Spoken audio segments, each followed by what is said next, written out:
اپنی ذات پر اعتماد کیسے پیدا ہوگا؟ اس کے کئی طریقے ہیں۔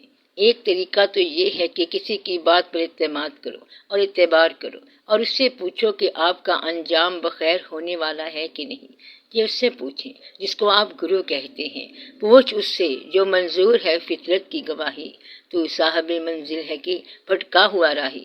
اسی زندگی میں آج کے دن آپ زندہ ہیں اور بڑے وثوق کے ساتھ زندہ ہیں، تو اب اعتماد کی اور کیا بات ہو۔ آپ ان باتوں کے باوجود زندہ ہیں جن باتوں پر انسانوں کے دل فیل ہو جاتے ہیں۔ اس دور کے اندر، ان حالات میں اگر زندگی دینے والا آپ کے ساتھ ہے تو بڑی بات ہے۔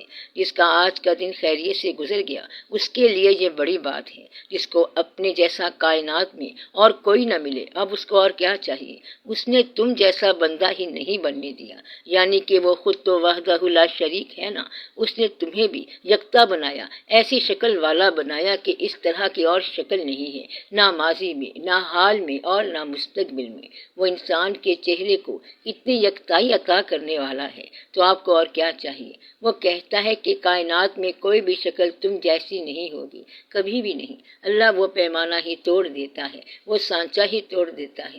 یہ کمال کی بات ہے اور اللہ تعالیٰ کی خاص مہربانی ہے۔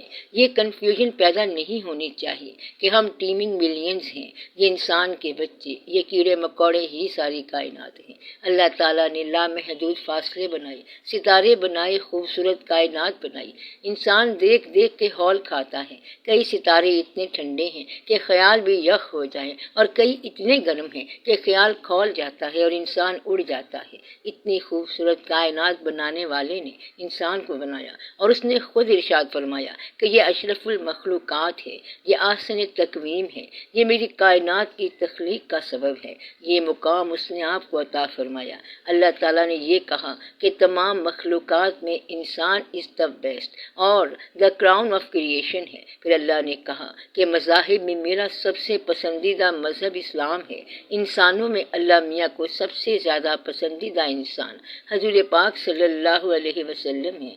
اب آپ دیکھیں کہ پہلے تو آپ انسان ہیں، پھر آپ حضور پاک صلی اللہ علیہ وسلم کے قریب ہیں، ان کے ماننے والے ہیں۔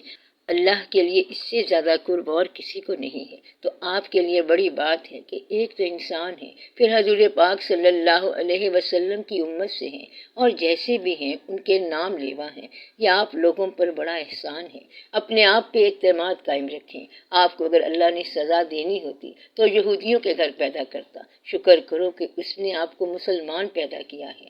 وہ آپ کو سزا نہیں دینا چاہتا، آپ سے اس کو محبت ہے۔ آپ بھی اس کے لیے محبت کا کوئی پیغام دو۔ آپ کو تو بار بار محبت کسی مردار چیز سے ہوتی ہے اور آپ مال جمع کرتے ہیں اور گنتے رہتے ہیں۔ اگر گنتی سے باہر نکلیں تو بات سمجھ آئے گی۔ محبت جو ہے وہ اعتماد سے گزرے گی، ضرور گزرے گی۔ اپنے آپ پر اعتماد رکھو، اپنے ماضی پر، اپنے حال پر اور اپنے مستقبل پر، پھر آپ کے لیے راستہ آسان ہو جاتا ہے۔